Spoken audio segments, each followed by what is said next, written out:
प्रिय आत्मीय दाजुभाइ दिदीबहिनीहरू, हामी नेपालीहरूको घर आँगनमा नयाँ वर्ष 2082 आइपुगेको छ।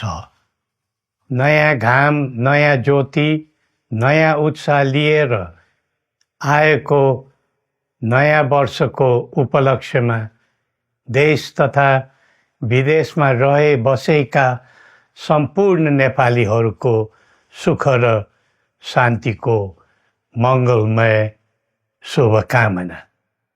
हरेक नयाँ वर्ष नूतन आशा र विश्वास बोकेर आउने, तर वर्षको बिदाईमा एउटा घनघोर निराशाका बीच हुने गरेको धेरै साल भयो। समाजका विभिन्न दल, वर्ग र जन समुदायले आफ्नो धारणा, आस्था तथा अभिव्यक्ति राख्न पाउनु प्रजातन्त्रको सुन्दर विशेषता हो। तर त्यस्तो धारणा र मान्यता प्रस्तुत गर्दा सबैले संयम अपनाउनु पर्दछ। केही दिन अघि जनप्रदर्शनमा जुन प्रकारको हिंसा, आगजनी, तोडफोड भयो, त्यसबाट जस प्रकारको मानवीय एवं भौतिक क्षति भयो, त्यो सुन्दा हामीलाई अत्यन्तै दुःख लाग्यो। नागरिक स्वतन्त्रता भन्दा ठुलो तन्त्र वा वाद हुँदैन। वास्तविक प्रजातन्त्र त्यहाँ हुन्छ जहाँ राम्रो, नराम्रो, जनगुनासो वा गुणगान सुन्ने परम्परा र संस्कार हुन्छ। नेपाली जनतामा देश र भविष्यलाई लिएर जुन खालको जागरुकता पैदा भएको छ, त्यसलाई हामीले सकारात्मक रूपमा लिएका छौँ। वास्तवमा नेपाली जनतामा रहेको देशभक्तिपूर्ण भावना विश्वमै अनुकरणीय र अनुसरणीय छ। देशलाई विद्यमान जटिलताबाट मुक्त गराई शान्त, स्थिर र समृद्ध मुलुक बनाउने जागरुकता जुन पैदा भएको छ, नयाँ वर्ष 2082 मा नेपाली जनताको चाहना अनुसारको परिणाम हासिल हुने विश्वास थपिएको छ। मुलुकमा व्याप्त अशान्ति, अराजकता, निराशा र असन्तुष्टिबाट आम नेपालीलाई मुक्त गर्न नेपालको राज संस्थाले जहिले पनि योगदान पुर्याउँदै आएको विदितै छ। राष्ट्रियता र प्रजातन्त्रलाई मूल कार्य मान्दै जनभावना बमोजिम चल्ने बहुदलीय प्रजातन्त्र र संवैधानिक राज संस्थाको परम्परामा हाम्रो मान्यता रही आएको छ। वर्तमानमा बदलिँदो जनचाहनाको पनि कदर गरी राज्य शक्तिको स्रोत जनता नै हुन् भन्ने मन्जुरी सदैव स्थापित हुनु पर्दछ। राष्ट्र निर्माता श्री 5 बरामहाराज धीराजको दिव्य उपदेशलाई नै अबको राज्य सत्ताको मूल मन्त्र सोच्नुमा के होला? सन्तुलित कूटनैतिक सम्बन्ध र आत्मनिर्भर नेपालको परिकल्पना नै पृथ्वी पथको मूल सार हो।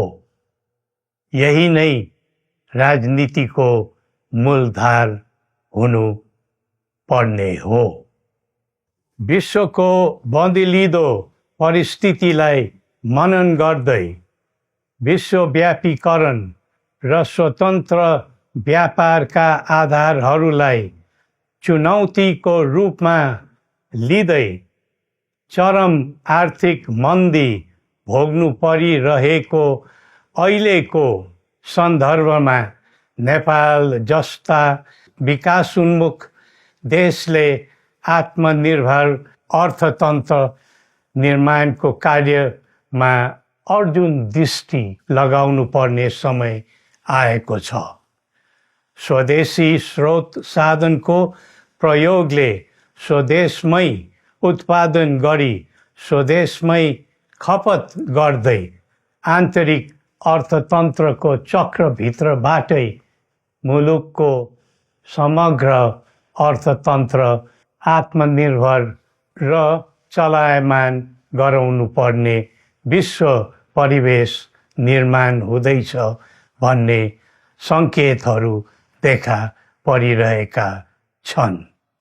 विश्वकै उत्कृष्ट यो भूमिमा बाँच्न समेत गाह्रो हुने स्थिति पैदा भएपछि बढ्दो युवा पलायनलाई रोकी युवा शक्तिको श्रम र सिपलाई स्वदेशमै उच्च उपयोग गर्नु पर्दछ।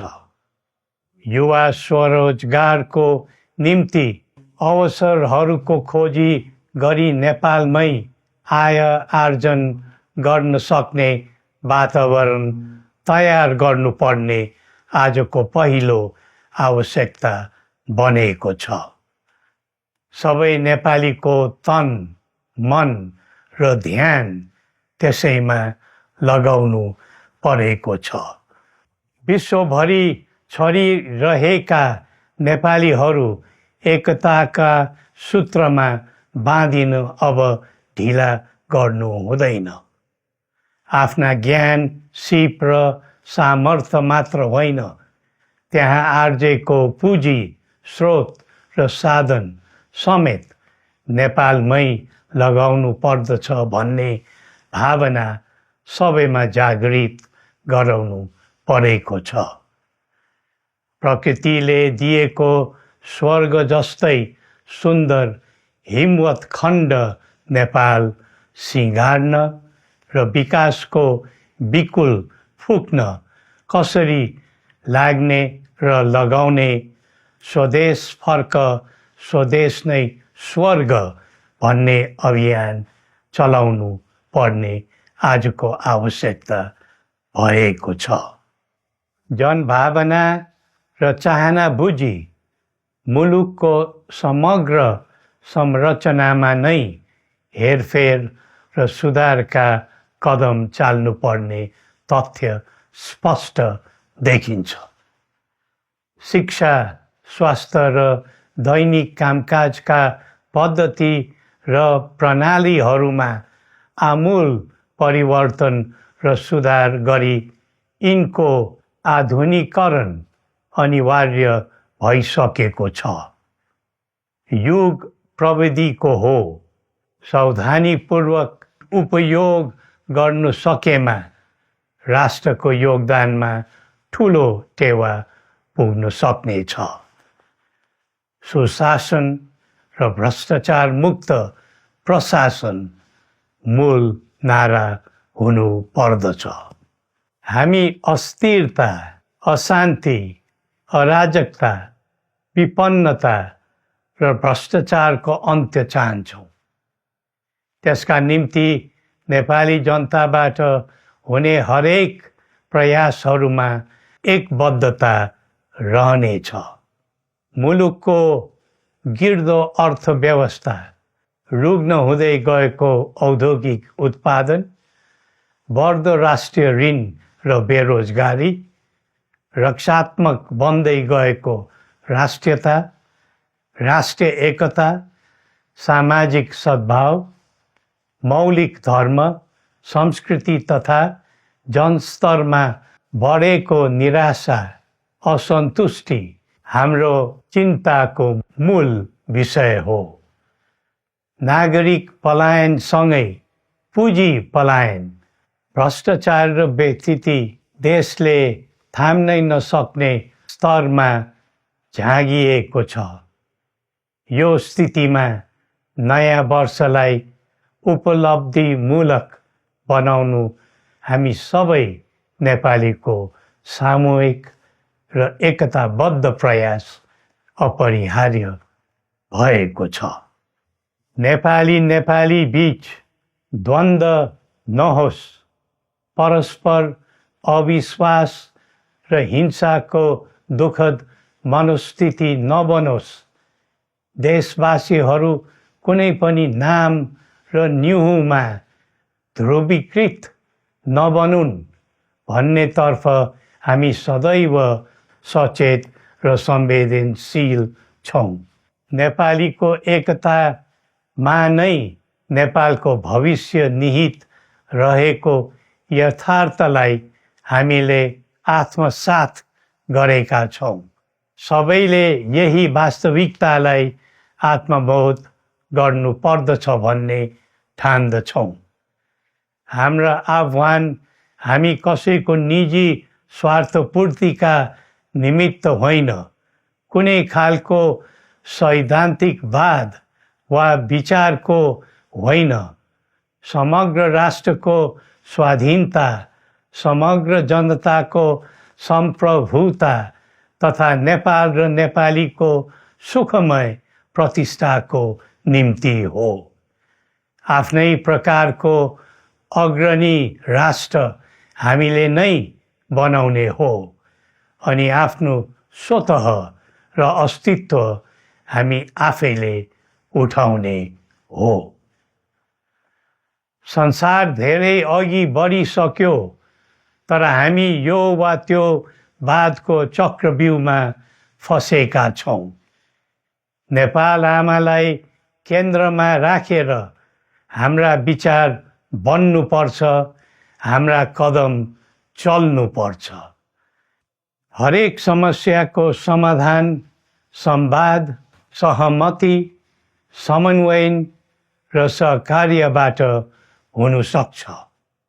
आगामी वर्ष नेपाली इतिहासको स्मरणीय र सुनौलो सम्झना बन्नुपर्छ र बनाउनु सकिन्छ भन्ने विश्वास हामीले लिएका छौँ। नयाँ वर्षले नयाँ आशा, उमङ्ग र उत्साह ल्याओस् अनि नेपालीको सुनौलो भविष्यको सुनिश्चितता होस्। श्री पशुपतिनाथले हामी सबैको कल्याण गरून्। जय नेपाल।